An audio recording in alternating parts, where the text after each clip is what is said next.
monde, j'espère que vous allez bien. On se retrouve enfin pour parler lecture. J'ai fait une longue pause. On est parti 2 semaines en vacances avec mon mari, les enfants et tout ça. Et après, on est revenu, on est reparti.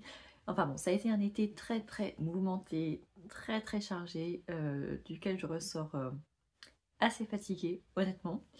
Mais donc voilà, donc je vais vous faire en fait cette vidéo là va être vraiment destinée aux romans que j'ai lus pendant les 2 semaines de vacances où on est partis tous ensemble.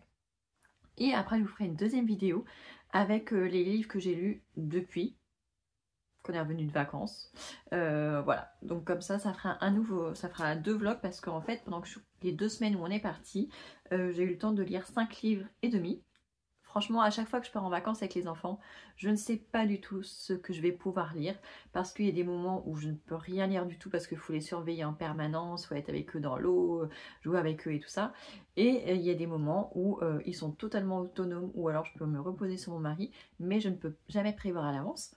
Donc je m'étais dit que je n'allais rien pouvoir lire ou peut-être un livre. Et en fait, j'ai pu me dégager pas mal de temps, notamment le soir. Donc voilà, alors... Je m'excuse par avance parce qu'il y en a certains que j'ai lus quand même depuis longtemps. Le premier, je l'ai lu, ça fait 3 semaines maintenant. Donc honnêtement, je risque d'avoir oublié certaines choses, donc je m'en excuse par avance. Alors le premier que je vous présente, c'est un service de presse que j'ai reçu. Donc La fille derrière l'écran de Cécile Thimard. C'est un roman vers lequel je ne me serais pas tournée forcément parce que on me l'a vendu comme une romance. Et en fait, je trouve que la romance est très très très anecdotique et je suis très contente que l'autrice soit venue vers moi parce que je serais passée à côté d'un super livre. Donc La fille derrière l'écran, on est avec Polly. Ça se passe en Angleterre, hein. Vous voyez que c'est quand même assez voyant, on a le drapeau sur la couverture. Donc ça se passe en Angleterre. On est avec Polly qui a 38 ans je crois. Voilà, qui a 38 ans, qui se remet petit à petit d'une grosse dépression suite à des soucis professionnels, des soucis sentimentaux, voilà. Il y a eu plein de petites choses qui ont fait qu'elle a subi une grosse dépression, elle est vraiment tombée très très bas, mais elle est entourée de sa mère, sa sœur surtout, et en fait elle se remet petit à petit, et elle décide un petit peu sur un coup de tête, mais en ayant bien réfléchi, de partir en Angleterre, à Londres, pour travailler. Et elle a aussi un autre but, c'est d'aller voir le chanteur ou le meneur d'un groupe anglais qu'elle admire énormément, qui lui a fait beaucoup de bien pendant sa convalescence, pendant qu'elle se remettait de sa dépression. Et donc elle espère le rencontrer et lui dire merci en face. Et sa sœur est vraiment vraiment pas emballée par ça, mais voilà, Polly part quand même en Angleterre. Et ce qui est un petit peu... Alors on se pose plein de questions au début parce qu'on ne sait pas trop au début ce qui lui est vraiment arrivé, pourquoi elle a fait une dépression. On ne sait pas dans quel domaine elle travaille. Enfin, au début, c'est vraiment flou et c'est vraiment fait exprès pour qu'on apprécie vraiment après ce qu'on va découvrir. Moi, j'ai beaucoup aimé. Ça se lit très très vite. Vous voyez que c'est très aéré au niveau de la présentation. Très très aéré. Les chapitres sont assez courts. Et ce qui est très chouette, c'est que on va directement à l'essentiel. Des fois, on va passer on va nous raconter plusieurs jours de suite, mais après, s'il se passe rien, on va pas nous dire qu'il se passe rien pendant plusieurs jours. On va directement passer à ce qui va se passer vraiment dans l'action. Donc ça, j'ai beaucoup aimé parce que du coup, on ne perd pas de temps. On va directement à l'essentiel. J'ai beaucoup aimé le personnage de Polly. Sa sœur également, parce que du coup, elles ont des caractères différents, mais qui se complètent. La romance, je l'ai trouvée très très bien dosée. Elle prend pas le dessus sur l'histoire. Ça fait vraiment un mélange de romance, mais surtout de contemporain. Donc franchement, j'ai beaucoup aimé. Ça se lit tout seul. Et je vous le recommande franchement. Je peux pas trop vous en dire plus parce qu'après, je trouve que j'en dirais trop. Mais en tout cas, on a vraiment l'ambiance de l'Angleterre. Notamment, je peux pas trop vous le dire, lié au travail que va faire Polly en Angleterre. Ça va vraiment nous mettre dans le bain, on va être vraiment captivé et je l'ai trouvé à la fois drôle, touchant, enfin franchement j'ai beaucoup aimé. Donc, ce qui est sûr, c'est que je vais lire d'autres romans de l'autrice. Et ce qui est marrant aussi, c'est que vous voyez une petite grenouille sur la couverture.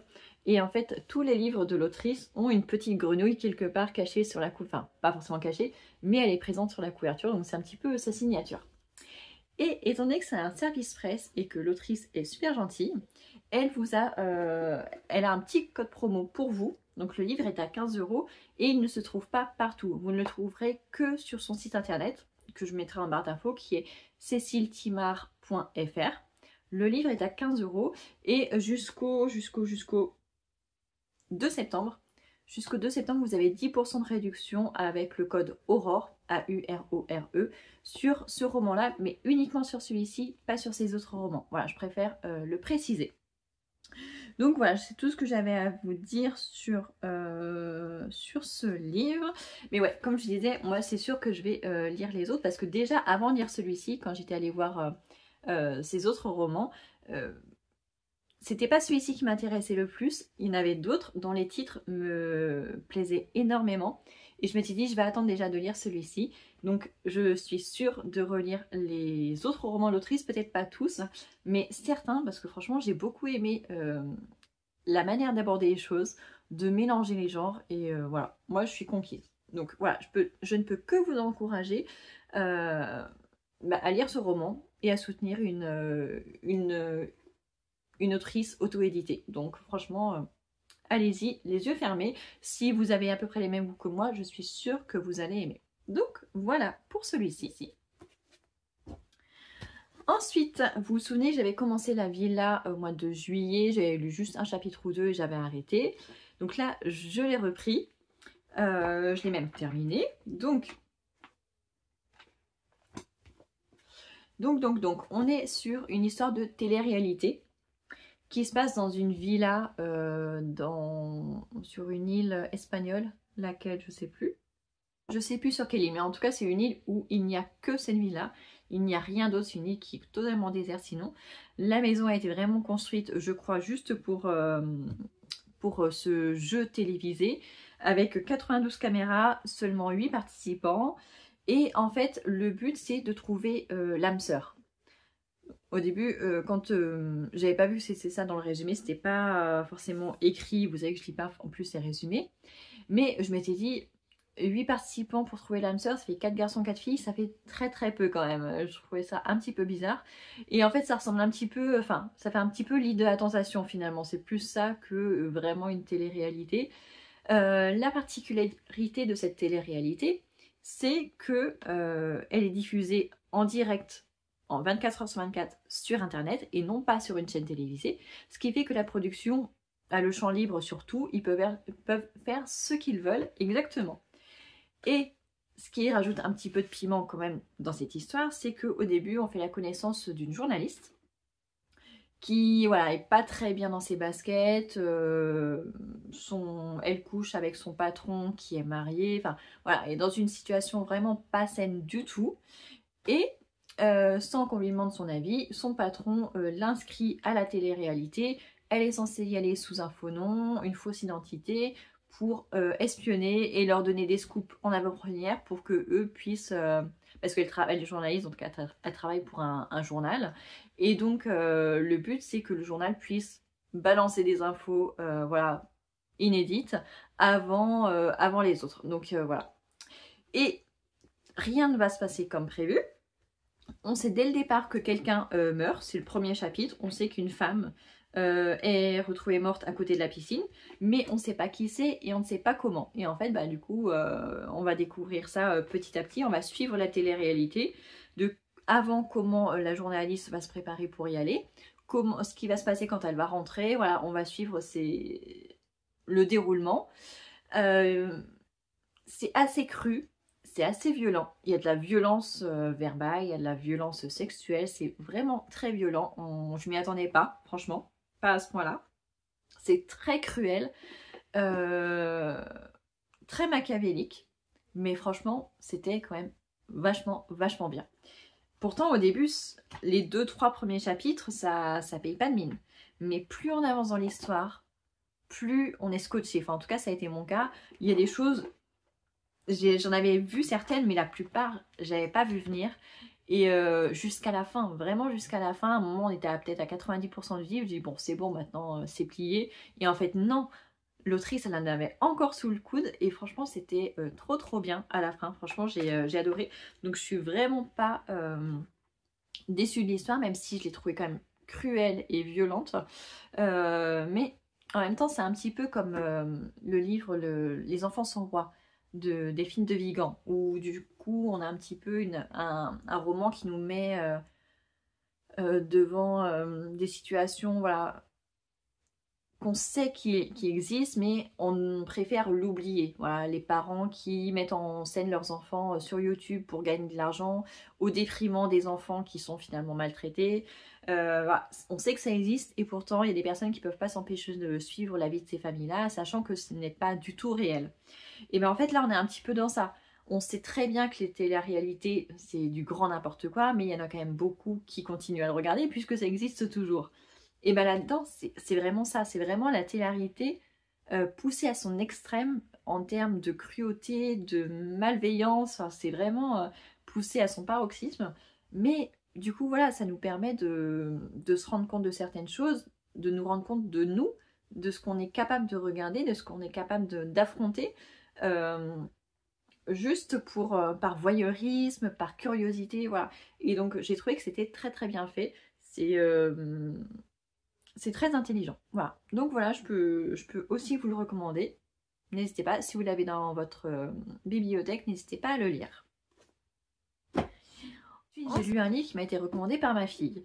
La bibliothèque des citrons de Jo Cottrell, je ne sais pas comment ça se prononce, c'est une autrice anglaise, désolée.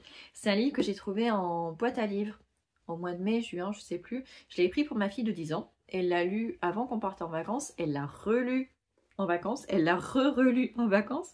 Et après, elle m'a dit, maman, faut que tu le lises. Je venais juste de finir un livre. J'ai dit, allez, on y va, je le lis. Et franchement, c'était... Alors, c'était assez chouette, mais quand même triste. On est avec Calypso, je crois. Ouais, qui a 10 ans. Sa maman est décédée. Elle vit seule avec son papa. Son papa est correcteur de texte, je crois, et il espère être écrivain aussi. Et en fait, ils vivent tous les deux dans une maison en Angleterre, une maison un peu assez froide, voilà. Son papa, il a l'air d'être quelqu'un de très gentil, mais un petit peu absent, qui se repose un peu trop sur Calypso alors qu'elle n'a que 10 ans, voilà. Et en fait, Calypso, elle est toute seule, elle a pas d'amis, enfin, elle en souffre pas, hein, c'est juste comme ça, ses récréations, elle les passe à lire et tout. Jusqu'au jour où il y a une nouvelle qui arrive à l'école, qui va venir la voir. Calypso va gentiment la repousser. Et petit à petit, bah, elles vont se rapprocher, elles vont devenir vraiment très amies, meilleures amies. Et Calypso va découvrir du coup la famille de sa meilleure amie, comment ça se passe à la maison, l'ambiance qu'il y a, voilà, les relations. Et elle va se rendre compte qu'en effet, bah, ça veut dire qu'il y a peut-être quelque chose qui cloche avec son papa. Et il va se passer plein de choses. Notamment une histoire avec des citrons, mais ça, je ne vais pas vous en parler parce que c'est ce qui rajoute un petit peu de piment dans ce roman. Mais voilà, ça aborde des sujets quand même assez graves, comme la perte de sa maman, la dépression, l'amitié, la solitude, vraiment des thèmes très importants. Au début, c'est assez léger, après, ça devient franchement triste, mais on reste sur une note d'espoir à la fin parce que bah, les choses finissent par s'arranger, même si ça prend du temps, même si c'est difficile. Mais voilà, je trouve que c'est bien. Voilà, c'est censé être une lecture pour adolescents, mais bon, la petite fille, enfin, l'héroïne a quand même que 10 ans, donc c'est plus enfance que adolescent. Mais je comprends que comme on aborde le thème de la dépression, c'est pas forcément évident pour des enfants. Mais en tout cas, ma fille de 10 ans l'a lu et elle l'a relu et elle l'a adoré. Donc, si vous avez des enfants, bah, n'hésitez pas, franchement, il est très chouette. Si vous avez des adolescents, pareil.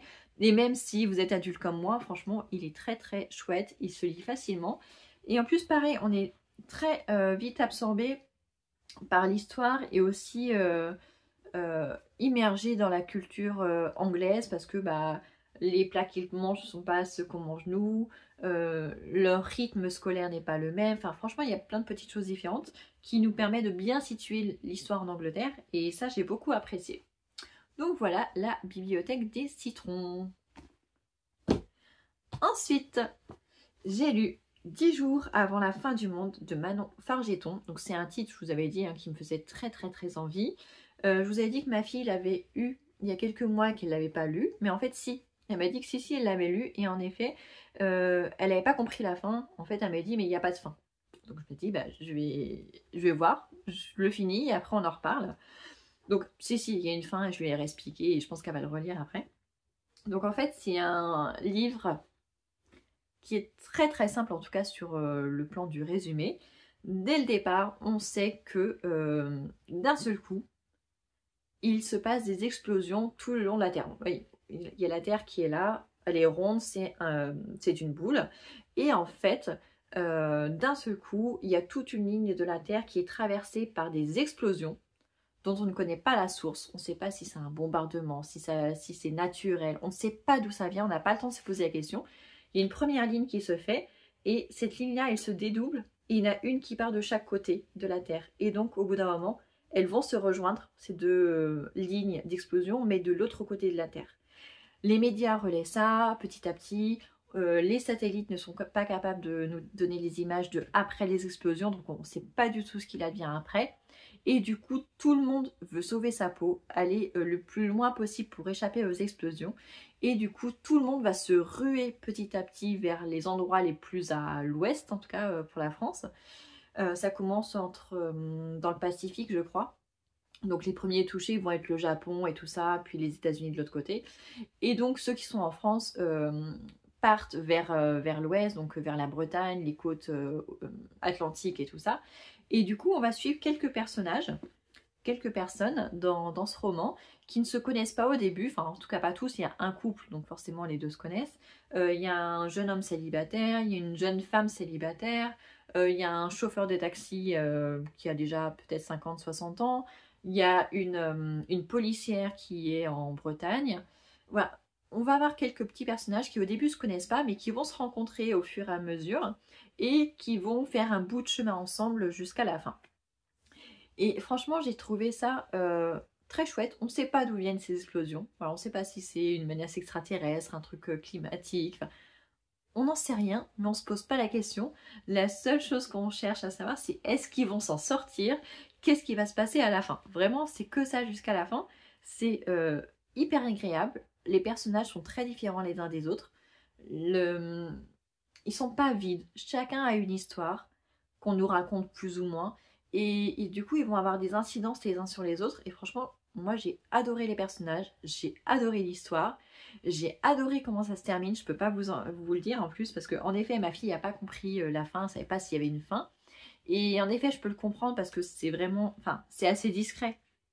Et en fait, le début,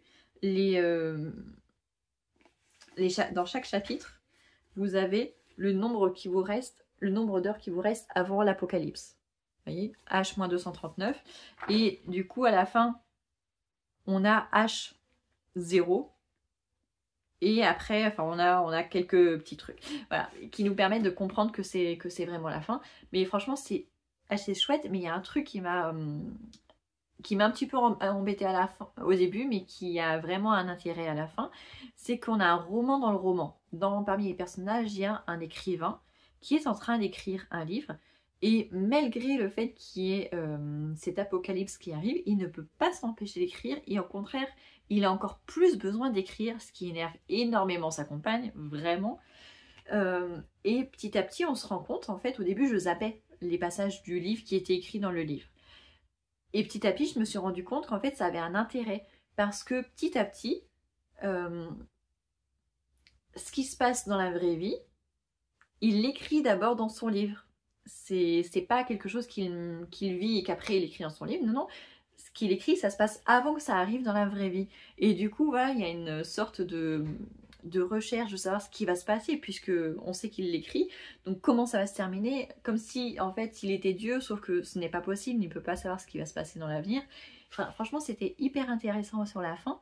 J'ai beaucoup aimé, puis même les personnages ont l'impression qu'ils n'ont rien à voir avec ceux qui sont autour de lui, puis en fait si, il emprunte un petit peu de chacun, et ça a créé des personnages dans son roman. Mais franchement, j'ai beaucoup aimé. Je ne sais pas du tout si l'autrice, si les romans d'autrice sont tous dans le même genre ou pas. Celui-ci me faisait envie, mais vraiment très très très envie. Ça fait vraiment téléfilm américain avec l'apocalypse dès le départ et on va voir s'ils vont s'en sortir ou pas. Enfin, voilà. Ça me fait vraiment penser à ça et franchement, j'ai adoré. Donc je ne sais pas si je lirai d'autres romans de l'autrice. J'ai aimé sa plume, ça, il n'y a pas de problème. Mais je ne sais pas si les autres résumés m'intéresseront. On verra plus tard. Mais en tout cas, celui-ci, c'était une pépite. Donc honnêtement, j'ai eu que des bonnes lectures pendant ces 2 semaines de vacances. Je sais pas si c'est le fait d'être en vacances qui fait que j'apprécie plus mes lectures ou s'il y a autre chose, si je les ai juste bien choisies. Mais franchement, c'était tout excellent. Ensuite, j'ai changé de registre et je suis passée à ce roman, donc Reykjavik de Ragnar Jonasson et Katrín Jakobsdóttir. Donc Ragnar Jonasson, vous le connaissez pour ses romans policiers et tout ça. Et Katrín Jakobsdóttir, c'est, je crois que c'est l'ancienne première ministre de l'Islande. Et ils ont le même âge, donc ils ont vécu les mêmes choses, ils ont eu la même enfance, ils ont vécu dans le même pays, donc ils ont les mêmes références. Et je ne sais pas, enfin, pour l'instant, j'ai pas encore lu de roman de Ragnar Jonasson seul, donc je peux même pas dire si on ressent sa plume ou pas, parce que du coup c'est écrit à 4 mains, donc ça va être assez différent, j'imagine.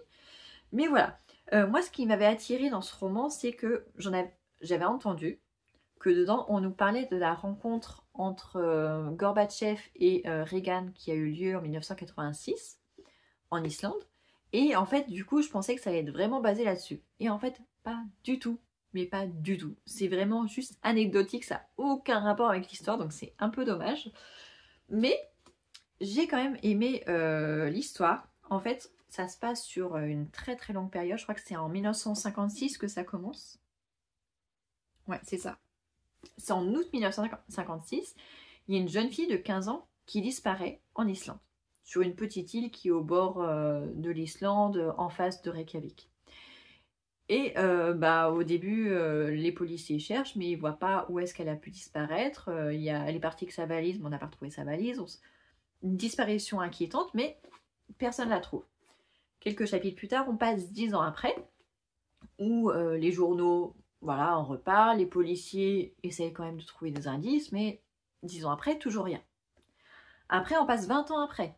Pareil, un journaliste remet l'histoire sur le tapis, les policiers remènent une petite enquête, mais toujours aucun indice. Et après, on va arriver 30 ans plus tard, on a un journaliste qui va remettre encore l'affaire sur le tapis, mais lui, il va plus creuser, il va attirer l'attention sur des choses qui n'avaient pas été mises encore en avant. Le policier, en revanche, qui était chargé de l'enquête 30 ans auparavant, il n'a plus envie d'en parler. Pour lui, ça le rend triste, mais il se dit, on ne peut plus rien faire. 30 ans après, ce n'est plus possible, même si il espère toujours qu'elle est vivante, qu'elle est quelque part. Mais voilà, il ne peut pas s'empêcher de dire qu'il ne veut pas en reparler. C'est fini, il ne veut plus ouvrir cette porte-là. Mais le jeune journaliste va continuer à creuser. Et le problème, c'est qu'il va lui arriver quelque chose. Alors au début, je trouvais ça très très lent. Je me disais, ça va être ça pendant tout le livre, ça va être assez lent. Et en fait, je ne savais pas que le roman est en 2 parties. Du coup, au début, on aura la partie qui est le jeune journaliste qui cherche des indices et qui a l'impression de savoir ce qui est arrivé à la jeune fille de 15 ans. Et en fait, il va lui arriver quelque chose. Et après, du coup, c'est sa sœur qui ne veut pas que le travail de son frère soit oublié et enterré, qui va reprendre l'affaire et du coup, elle va réussir à aller jusqu'au bout. Et franchement, à partir du moment où on change de personne qui enquête, vraiment la deuxième partie, je l'ai trouvée vachement plus intéressante que la première partie. Mais la deuxième partie ne peut pas exister si la première partie n'a pas existé. Donc franchement, c'était un bon livre, un bon roman policier. J'ai beaucoup aimé, même si au départ ça me faisait bizarre parce que les romans policiers que je connais qui se passent en Islande, c'est les romans d'Arnaldur Indridason. J'en ai lu 3 ou 4 de lui et du coup j'ai l'habitude de son style, de ses personnages redondants. Et du coup, là j'étais avec des personnages que je ne connaissais pas, avec un style un petit peu différent, et voilà, je retrouvais quand même l'Islande, mais c'était quand même différent. Donc au début j'avais l'impression de relire du Arnaldur Indridason, mais un petit peu modifié. Franchement c'était ça. Parce que du coup ce n'était pas l'enquêteur principal que je connaissais, et du coup c'était un petit peu bizarre. Mais après j'ai réussi à rentrer dans l'histoire, donc franchement j'aime toujours les histoires qui se passent en Islande. Enfin franchement les policiers en Islande j'aime beaucoup beaucoup beaucoup parce qu'on est vraiment immergé dans l'histoire, dans les coutumes, dans les traditions, dans la manière de vivre. Et puis là, en plus, ça se passe sur 30 ans, donc on voit les choses évoluer, et je trouve ça hyper intéressant. Donc franchement aussi, je vous le conseille. Et enfin, je termine avec l'empathie d'Antoine Renan, que j'ai lu la moitié en vacances, et que j'ai lu après la moitié en revenant à la maison. Alors, on m'en avait dit beaucoup de bien de ce thriller, vraiment, vraiment, vraiment. Ça faisait un petit moment que je l'avais dans la bibliothèque. Je ne sais pas pourquoi je ne le lisais pas.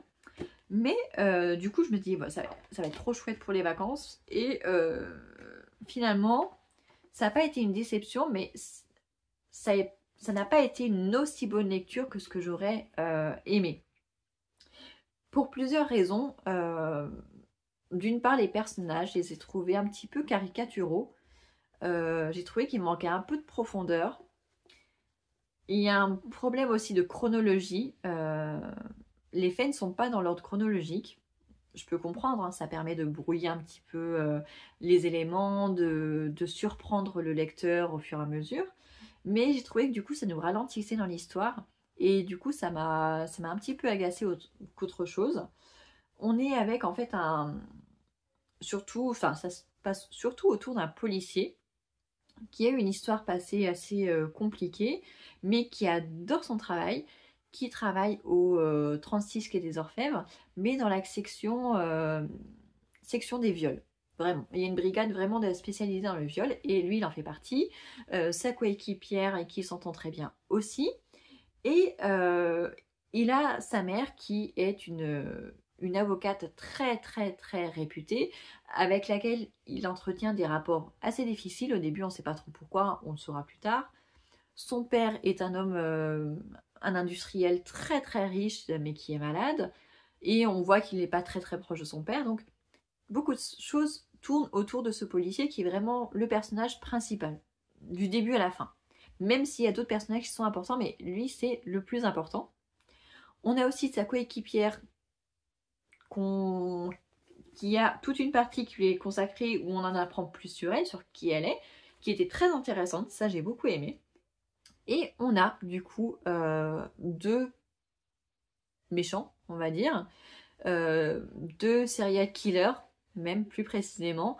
Un qui arrive vraiment dès le départ, voilà, c'est un violeur, on sait son mode opératoire et il finit par être retrouvé. Et puis après, d'un seul coup, on a un autre homme qui intervient, qui va faire parler de lui, qui va commettre des gestes vraiment horribles, horribles à lire, horribles à imaginer. Enfin vraiment, c'est vraiment de la torture qu'il fait subir à ses victimes. Et en fait, il va voir le policier qui s'occupe de la première affaire, je crois, ou de son affaire à lui, je ne sais plus, à la télévision. Il va découvrir quelque chose sur ce policier, et du coup, il va avoir l'idée de s'en prendre à ce policier. Et de là, bah, va démarrer vraiment, vraiment l'histoire. Mais il faut attendre jusqu'à la centaine de pages, je crois. Et à partir de ce moment-là, ça devient intéressant. Mais voilà, c'est quand même un petit peu bancal. Je trouve que la découpe du roman est un petit peu bancale. Mais bon, ce n'est que mon avis personnel. Et avant la fin, on sait que ça peut pas se terminer comme ça. Donc, de toute façon, je savais qu'il y avait l'empathie 2. Mais du coup, je l'ai commandé immédiatement après parce que je dis, je vais tomber à la fin, je ne saurai pas ce qui arrive après et je serai dégoûtée. Donc j'ai anticipé un petit peu avant la fin, j'ai commandé tout de suite le tome 2, sachant qu'il n'était pas à la médiathèque.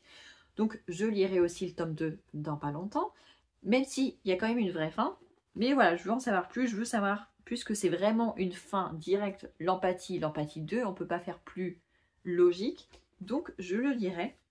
Mais c'est franchement violent. Je vous disais tout à l'heure que La Villa, c'était cruel et violent. Mais alors celui-ci, c'est encore pire. C'est vraiment plusieurs degrés au-dessus. Donc, honnêtement, si vous aimez les thrillers, allez-y. Mais si vous êtes quand même sensible à tout ce qui est torture et tout ça, je vous le conseille pas forcément. Et ce livre-là, ce thriller-là est vraiment basé sur des viols de tout genre, c'est indescriptible. Donc il y a des viols dans tous les coins, dans pratiquement, enfin peut-être pas toutes les pages, mais peut-être tous les chapitres, on nous parle de viols, de viols, de viols, c'est horrible, franchement c'est horrible. Mais c'est quand même intéressant. Donc voilà, je préfère vous prévenir, lisez-le si vous le souhaitez, mais soyez quand même bien accrochés parce que c'est violent, très violent. Donc voilà pour les 6 livres que j'ai lus, enfin 5 livres et demi que j'ai lus pendant mes vacances, plus un demi que j'ai lu en rentrant. Donc j'ai fait de très bonnes lectures, j'en suis très très contente, avec des thèmes très différents. Vous voyez que j'ai lu quand même un livre jeunesse, j'ai lu un livre jeune adulte, j'ai lu une romance contemporaine, on va dire, j'ai lu un policier, un thriller, et celui-ci, bah, c'est aussi un thriller en fait, ouais, dans un genre différent, mais aussi. Donc des thèmes très différents, mais très intéressants, et ça m'a permis de faire baisser un petit peu ma palle, et ça, ce n'est pas négligeable. Donc voilà, en termes de mon challenge du tour du monde, du Tour de France en livres, il me reste, je crois, à l'heure d'aujourd'hui, enfin, aujourd'hui, il me reste, je crois, 4 régions à valider. Je crois qu'il me reste la Normandie, le Nord, enfin, je sais pas comment ça s'appelait. Ouais, je sais plus. La région Nord? Hauts-de-France? Je sais plus. En tout cas, il me reste la Normandie, le Nord, le Grand Est, et je crois qu'il me reste une 4e région, je sais plus trop. Mais voilà, il me reste une semaine, on va voir si j'arrive à le compléter, mais je n'en suis pas sûre. Voilà, voilà. En tout cas, j'espère que vous avez passé un bel été, de belles vacances, que vous avez fait de bonnes lectures. Dites-moi s'il y en a certains parmi ces livres qui vous font envie ou que vous avez déjà lu. Dites-moi vraiment. Et je vous rappelle donc que le livre de Cécile, La fille derrière l'écran, il est disponible sur son site internet céciletimard.fr au prix de 15 € et vous avez 10% de réduction avec mon code qui est Aurore, AURORE. Voilà, je vous souhaite une très bonne fin de journée. Je vous dis à très bientôt et on se retrouve très très bientôt pour la suite de mes lectures.